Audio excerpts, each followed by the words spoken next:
Nightcast. Stephen Lloyd Gilbreth brings you the current news from the world today and how it relates to Bible prophecy. Understanding the end-time events leading to the peaceful world tomorrow. Ladies and gentlemen, Stephen Lloyd Gilbreth. Good evening, friends, and welcome to this June 9, 2014 edition of Nightcast. Opening story tonight, Pope Francis has welcomed Israeli and Palestinian leaders for a joint prayer session at the Vatican after issuing an invitation on his recent trip to the Holy Land. Alan Johnston has our opening report tonight from the Middle East.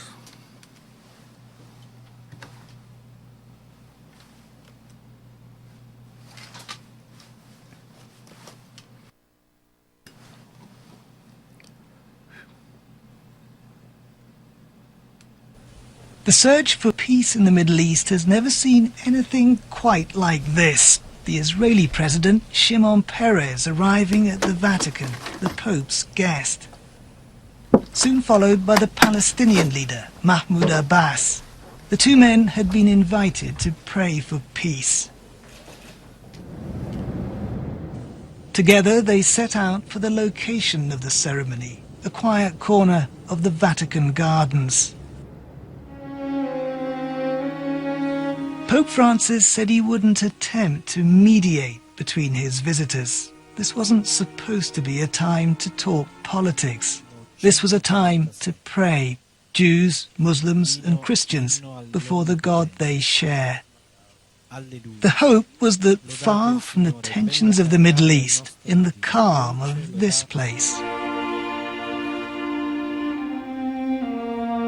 the mood between the two sides might just change, perhaps opening the path to peace. But the Pope warned his guests how much would be demanded of them. Peacemaking calls for courage, much more so than warfare. It calls for the courage to say yes to meeting and no to conflict, yes to dialogue and no to violence, yes to negotiations and no to hostilities.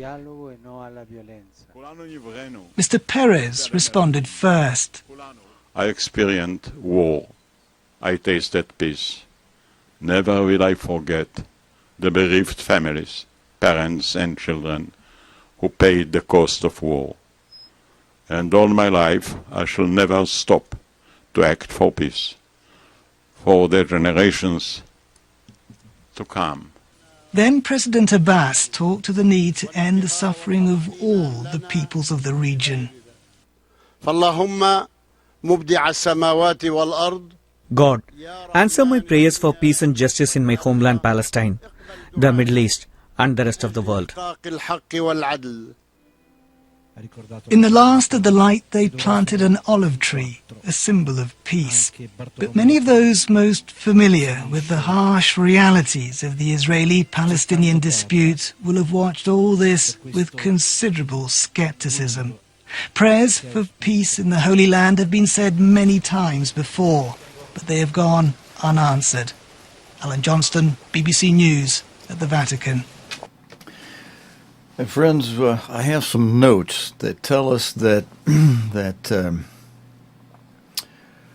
well, actually, let me give you this other story first, and then I'm going to go to some notes on how this is not a new thing for the Vatican to want to be involved in Jerusalem. This goes way back for hundreds of years. But let's take a look at a story from today's news. I've only got a photo still for you to show you, but Israeli Prime Minister Netanyahu has been full of praise for Australia. I think you'll find this a very interesting piece of news because Australia is really going out on the limb here. Australia has a lot of best friends. Sometimes it's Japan, sometimes it's Indonesia, sometimes it's China. Now, though, the Israeli Prime Minister Benjamin Netanyahu thinks he might have found a new best mate down under. After a quick call to congratulate the new president of Egypt, Abdul Fattah al-Sisi, on his election victory, which many regard as far from democratic, Mr. Netanyahu singled out Australia for high praise at his weekly cabinet meeting in Jerusalem on Sunday, yesterday. It came after Australia last week stepped into the always combustible territory of Middle Eastern linguistics and seemingly changed its position regarding whether East Jerusalem is occupied. Last week, the Australian Attorney General, George Brandis, issued a statement saying, quote, "The description of East Jerusalem as, quote, unquote, occupied East Jerusalem is a term freighted with pejorative implications which is neither appropriate nor useful." The statement was made in consultation with the Australian Foreign Minister, after Mr. Brandis had challenged in Parliament over his failure to refer to East Jerusalem as occupied. Mr. Netanyahu was quick to offer his appreciation of Australia, saying the remarks had taken courage and calling it refreshing given the chorus of hypocrisy and ignorance. The Israeli Prime Minister's spokesman took to the Twitter sphere to reiterate the thank you message. Others, though, were not best pleased. The Palestinian Authority reportedly summoned Australia's representative to explain the change in position. The Palestinian Foreign Minister called it a radical change in Australia's position on Palestine.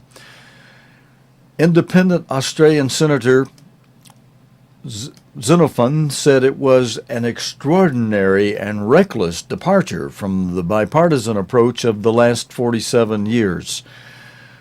Even Israel's strongest ally, the United States, does not hold this position, he added. Jerusalem is at the heart of the Middle East's most intractable conflict between Israelis and Palestinians. The old city in East Jerusalem contains some of the holiest sites in Islam, Judaism, and Christianity.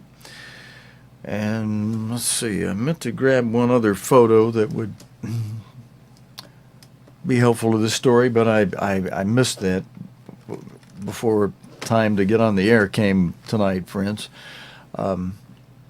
Now, Israel captured East Jerusalem along with Gaza, the West Bank, and the Golan Heights and the Sinai Peninsula during the 1967 Six-Day Arab-Israeli War, as it's called. East Jerusalem was annexed by Israel, taking full control. The Sinai was returned to Egypt under a peace deal signed in 1979. Almost the entire international community, including the United States, does not recognize Israel's annexation of East Jerusalem. The United Nations and the International Court of Justice regard East Jerusalem as occupied territory. President Obama of the United States has called for the ending of, quote, the occupation which began in 1967, end quote.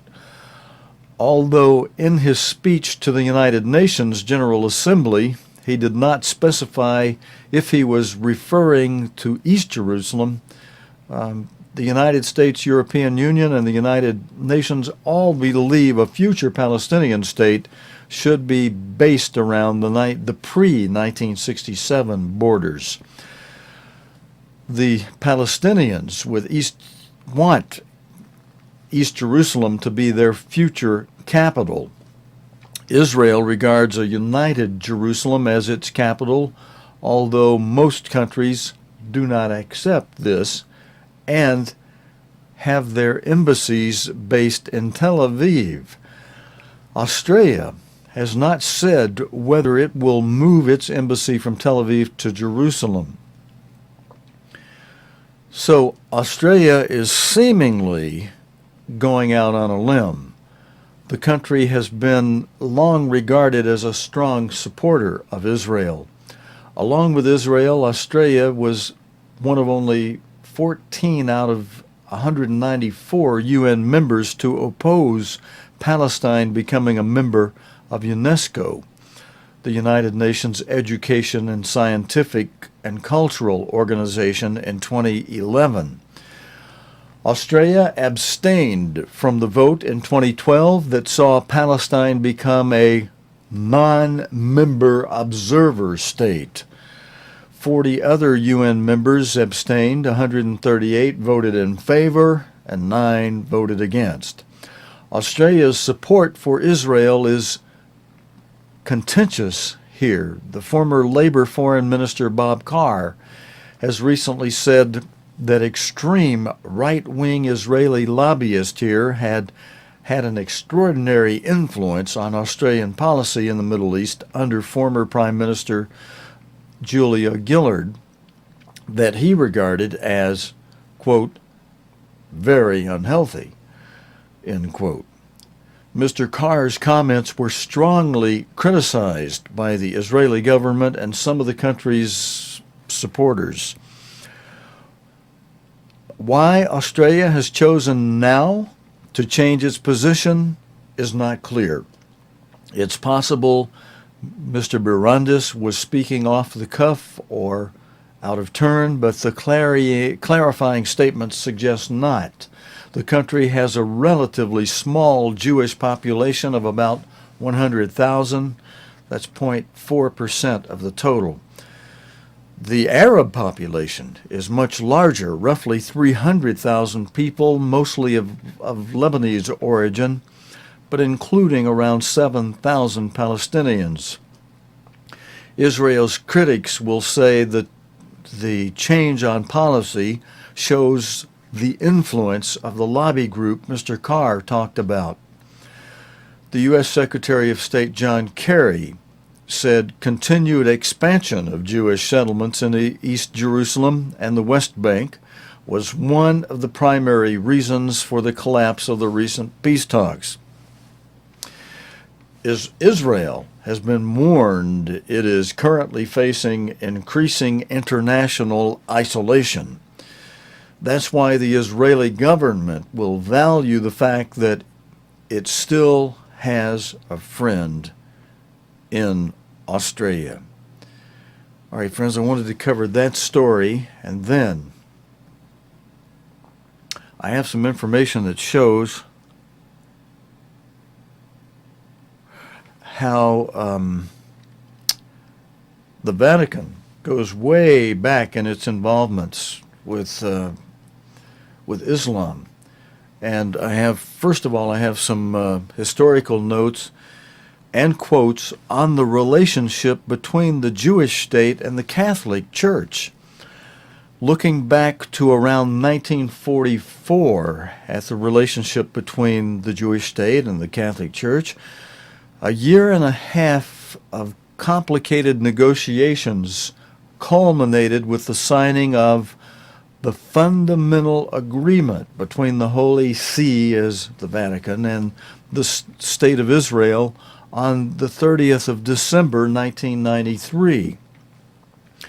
Then, in accordance with the additional protocol to the fundamental agreement, fully accredited ambassadors were exchanged between the Jewish state and the Catholic Church in May 1994.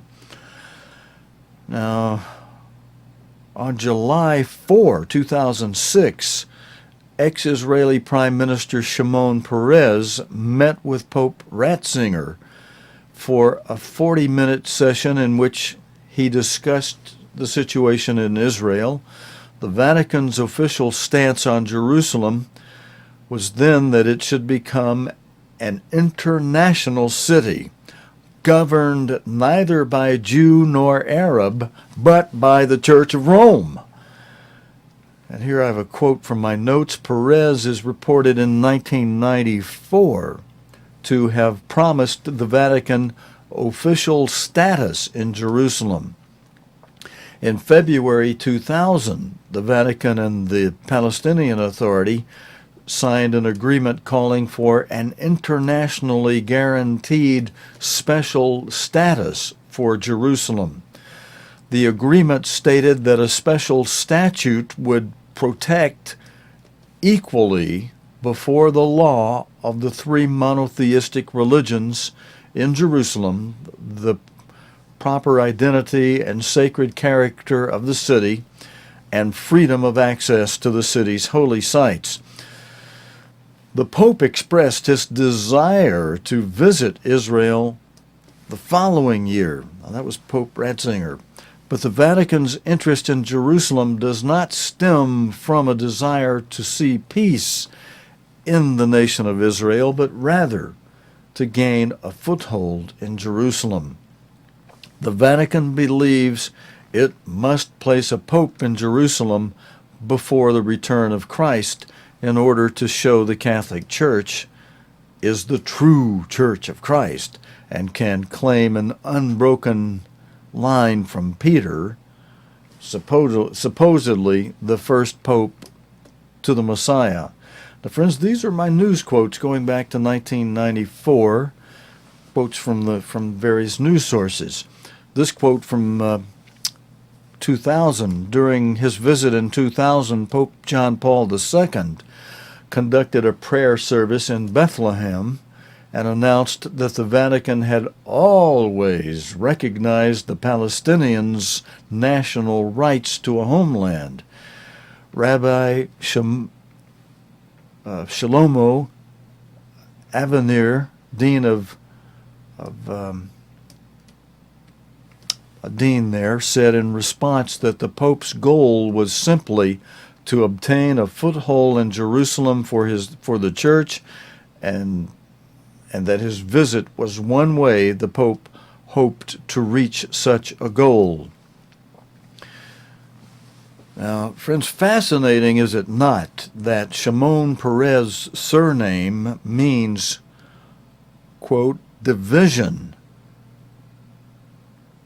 And my notes, I got a question here. My notes wonder if he'll be the one who will be instrumental in the breakup of Jerusalem, especially with this supposed promise to the Catholic Church. Perez is definitely one to keep your eyes on. Now, I'm presently, friends, studying some interesting information on the internet about how the Vatican helped finance the building of massive Islamic armies that go back centuries ago, and how the Vatican helped to, how it hoped to take command of Jerusalem hundreds of years ago. So this is not new that the Vatican has a goal of taking charge or command of Jerusalem, which is really what's the goal behind what the Pope is doing by having Abbas and Perez at the Vatican to pray for peace. All right, friends, let's go on. Now, I only have a few minutes if we're going to keep this down to just a half-hour program tonight, or close to that anyway. I'll show you an accident that happened in India, where India's students were swept away by a surge of water from a dam that opened its gateways without warning. The aftermath of a man-made tragedy. Rescue workers searching the river Beas in northern India after dozens of students were swept away by a surge of water from a nearby dam. Some bodies have been recovered, but many more are still missing. Distraught relatives gathered at their college in southern India, some refusing to accept the worst. The students were taking photographs on the riverbank when the hydropower station upstream opened its floodgates, reportedly without warning, engulfing them in a sudden flood. Local officials are struggling to provide answers. The search and rescue operation continues, but the authorities admit they've been hampered by a lack of boats and divers. Andrew North, BBC News in Delhi. And friends, reportedly it was 24 students. That was the number of students who were on that outing taking pictures when the gateways of that dam were suddenly thrust open and that surge of water whoosh, swooshed them down the river, down the waterway. Another, well, let's call it a tragedy of sorts, happened in the United States. In Las Vegas, 2 people have been shot and killed. And they killed, and those same 2 people who shot, I was going to say shot themselves, but the girl shot the fellow she was with and then shot herself after they shot and killed 2 police officers in Las Vegas. 2 policemen have been shot dead in Las Vegas by a couple who then killed another person before turning their guns on themselves. The shootings began when the police officers were eating lunch in a pizza restaurant. The suspects, a man and a woman, then fled to a nearby supermarket where a bystander was shot dead. Police said the couple killed themselves after an exchange of fire with police. Today I'm sad to report that 2 of my officers were killed in a line of duty and an innocent citizen also lost their life. 2 suspects responsible for these deaths are also deceased. The information we have at this time is that my officers were at CC's Pizza eating lunch when they were ambushed. Preliminary appears the female suspect shot the male suspect, then took her own life. Back and I saw their gun in their hand, and he just told me to tell the cops that it was a revolution, and he had just killed 2 cops inside CC.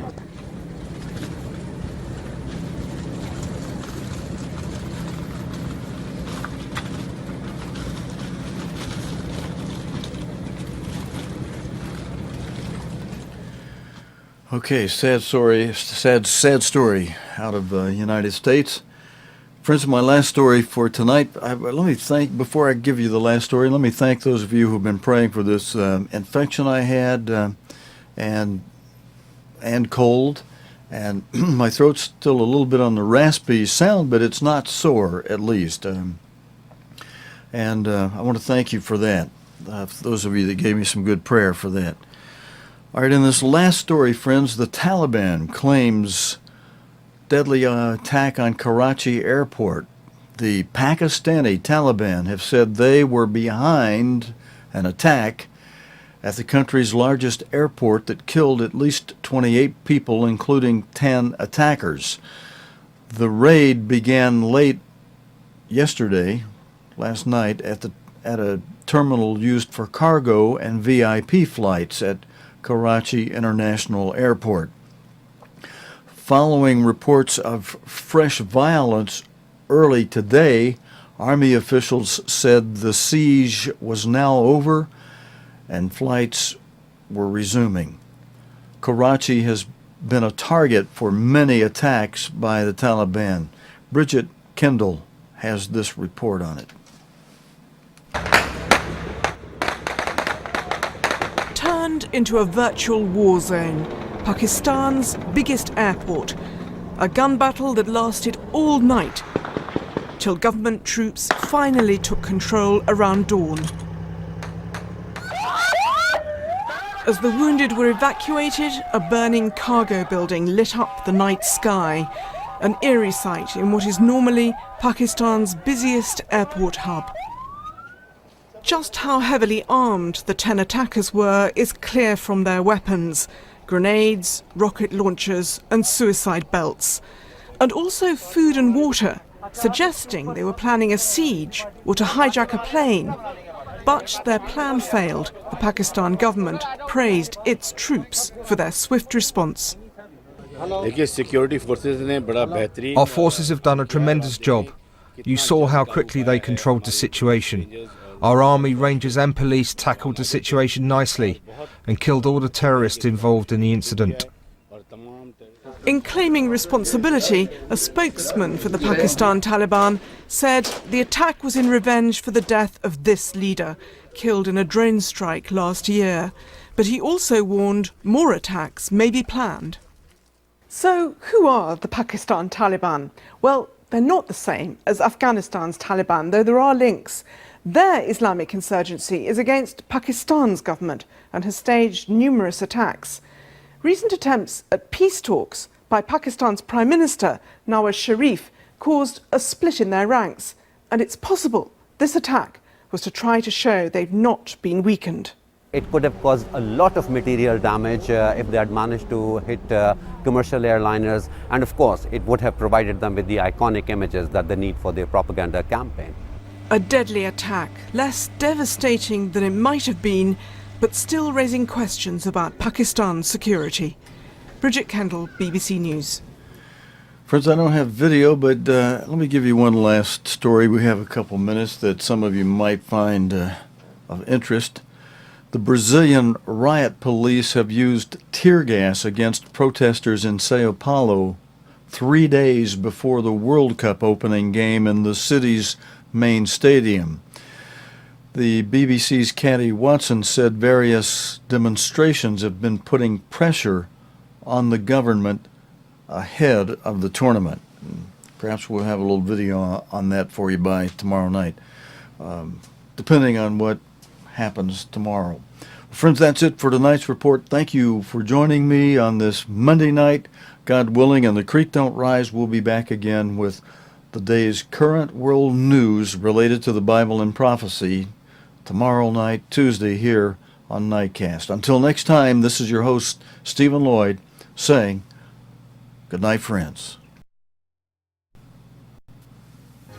You have been watching Nightcast with Stephen Lloyd Gilbreth. Nightcast can be seen Sunday through Thursday nights here on COGTV.org. Tonight's program is also available anytime on demand in the COGTV.org video archive.